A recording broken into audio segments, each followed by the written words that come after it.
Let's talk about public education funding. Woohoo. So we're talking about just public schools right now.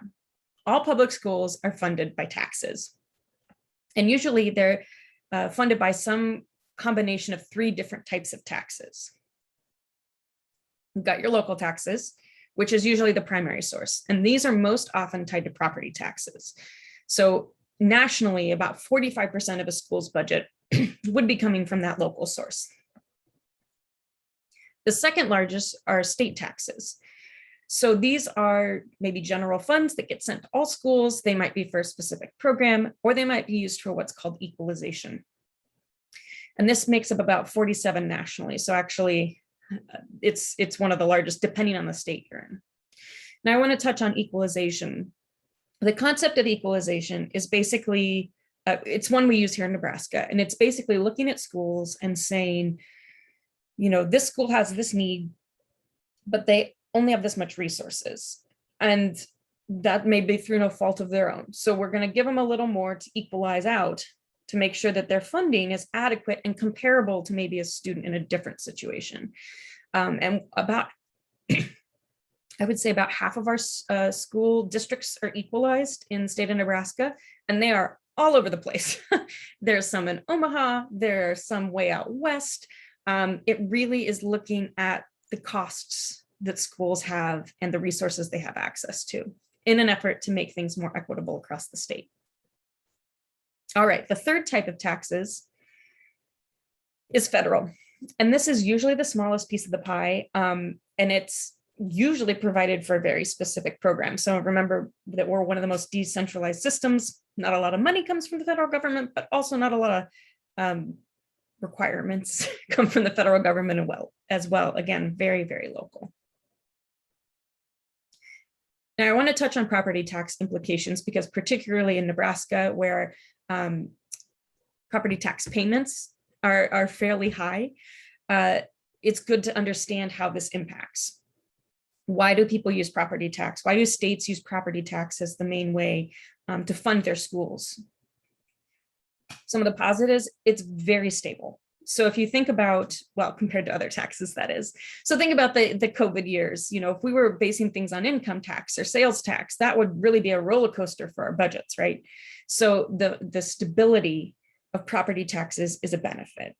It also reaffirms that local funding decision. If there's a community that schooling is their number one priority, and they say, hey, yeah, tax us a little more because we want that to go to our schools, again, that's a local decision. Some downsides: property taxes are a reflection of a community, and the amount of taxes gathered often reflect more of the oppression and the systemic discrimination of a community rather than the value and the ability of a community. So the idea of less valuable land, which has been usually given to certain communities or placed in certain areas of town with high poverty, brown and black communities, that usually ends up meaning less funding because the land is deemed less valuable. And that goes back to the school. So that's kind of the unfortunate cycle. That's the downside of property taxes. Education funding by the numbers. I love a good color-coded map. So one way that we often talk about funding is in terms of cost per pupil or cost per student. And you'll see here that it really ranges in the United States, with New York being the highest, 25,000, Idaho being the lowest, a little under 8,000, and Nebraska kind of squarely in the middle. So our price per pupil is in the middle range, and it's comparable to the states around us. There are a few states that spend less, some that spend more, that touch us, but generally in our area, it's pretty reflective. So when we talk about this, what are schools spending? $7.52 billion is what they're spending nationally. So we're talking about a lot of money. The average per student, you know, I gave the specific example there, is around 13,000. So again, Nebraska's just shy of that. Now I want to shift gears and just briefly touch on private school and tuition. because that does impact funding. So across the nation, the average yearly tuition to private school is $12,530. The median is slightly higher than that. And a really important point here is that sometimes people will say, well, let's look at the price per student, price per pupil here in Nebraska is $12,000. Well, if tuition's only $9,000 at some given place, why is there a difference in achievement or that type of thing? The argument of, well, the private schools may be doing more with less money.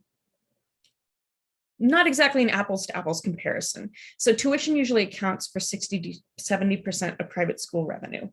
So those aren't the exact same comparison. They might be getting funding from other places. In my own example from before, I attended a Catholic school that the diocese put in a lot of money, as opposed to some of the tuition of the other students.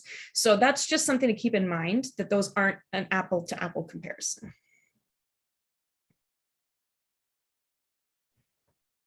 So what are public schools spending this money on? This is a snapshot nationally, and you'll see there that 80% of what's spent in our education system is on salaries and benefits. It's our teachers. Our teachers also live here, so it's our community members.